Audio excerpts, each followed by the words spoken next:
Oh, hello there. Good to see you come in. My name's Matt Vosler, and I'm here to apply for the survival show that you guys have you're casting for. I'm really excited to talk a little bit about my history, kind of what I'm doing now, things like that. Basically, to start at the beginning, I was raised in a small town called Eaton, Ohio. I really started getting involved in the outdoors at a very young age.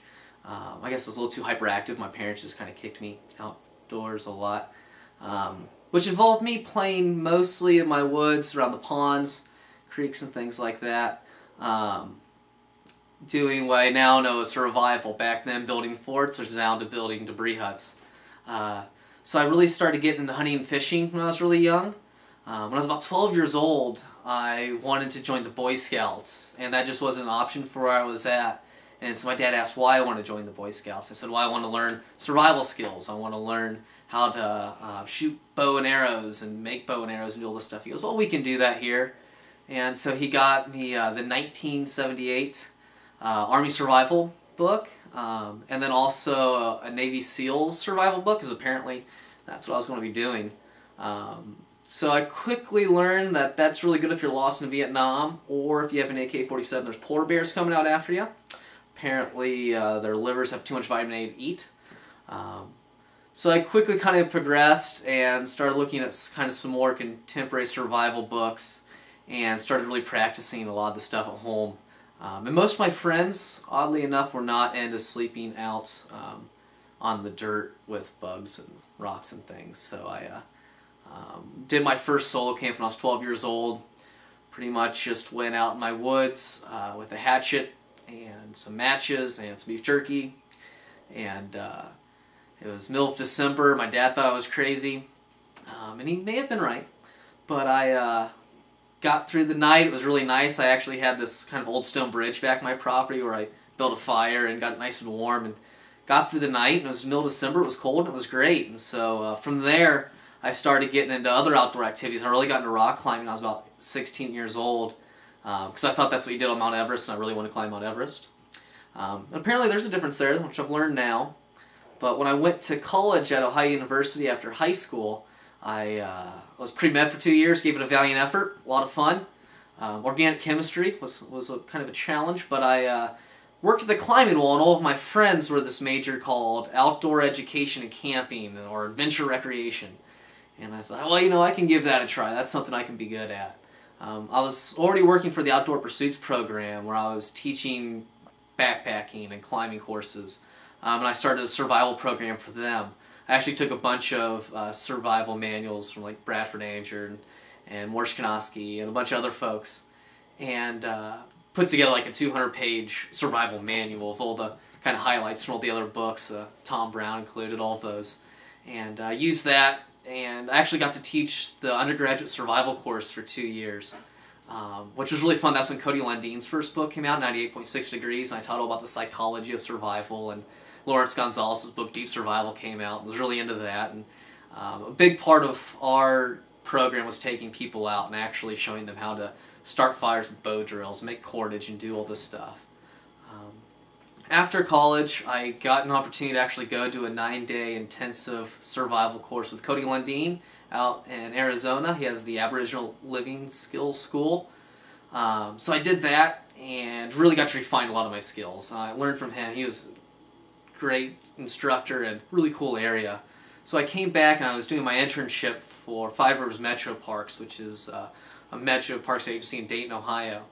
And from them, I got to kind of start a survival program where I taught introduction to survival, shelter building, fire building, advanced fire building, bow drills, urban survival, all kinds of topics, and had really great numbers from that. It was really inspiring. But I really wanted to get back into education at the university level. That was always kind of my big passion. And so I went and got my graduate degree up in Minnesota at Minnesota State University Mankato, and I got a degree in experiential education, which is how to teach all this fun stuff.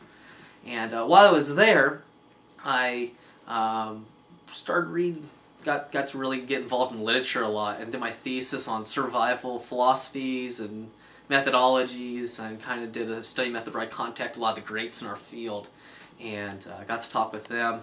And that's still waiting to be published, so we'll see what happens with that in the future. But right after that, I went and started working in wilderness therapy in southern Utah, where I was working with at-risk youth and young adults. And our whole program's tenet was wilderness survival, using bow drills and things like that to teach metaphors about life. It was really cool because I was out in the Grand Escalante National Monument, which was down right by Zion National Park, and was out there teaching them survival skills, living out in the bush, doing pretty good, living the life. And then I got a call from Ohio University, and they had a job open up for a one-year contract to teach in their program. And so that's what I'm doing now, is I'm teaching wilderness leisure philosophy, I'm teaching adaptive recreation, a whole host of outdoor activities. And so this is where I'm at now. And it's interesting because I get to study a lot of different aspects of the outdoor field, everything from group dynamics, how those work. I've worked on challenge courses for a long time, so especially doing wilderness therapy, I get to have people in a very challenging situation where they're very uncomfortable and then process through that. And so through that, I've got to observe and develop a lot of great leadership skills, taking people on trips, teaching, helping people really have an educational experience for themselves. And while doing that, I've got to learn a lot of stuff for myself. I've became proficient with bow drill fires, learning how to make knives and tools out of stone and cordage, learn how to do leather works. I've learned how to just do water purification, a lot of the things that we really have to know in the outdoor industry. And it's fun because I get to use kind of modern survival skills in the backcountry setting, which is kind of how I justify it. And it's a lot of fun. I think I would be great for this position because, if I keep 90 20-year-olds entertained for 2 hours on talking about leisure theory, and they thought they'd be taking a class that would be teaching them basically how to leisure, I can pretty much do anything. If I keep them from texting and the Facebooking for a while, it's pretty entertaining. I'm really excited to have this opportunity. I actually just came across my desk today, and I'm a little jealous because this is something I wanted to do when I was a kid, was shoot survival videos and then put them on TV. And then Les Stroud, when it came out, Survivor Man, I was like, oh, somebody already had my idea. So I'm really excited to get involved and hopefully talk about this opportunity more. I've attached my resume so you can see some of the things I left out, and I've also filled out the application. So thank you very much for the opportunity, and love to get a chance to meet with you guys and talk more about this. So have a great day. Thanks a lot.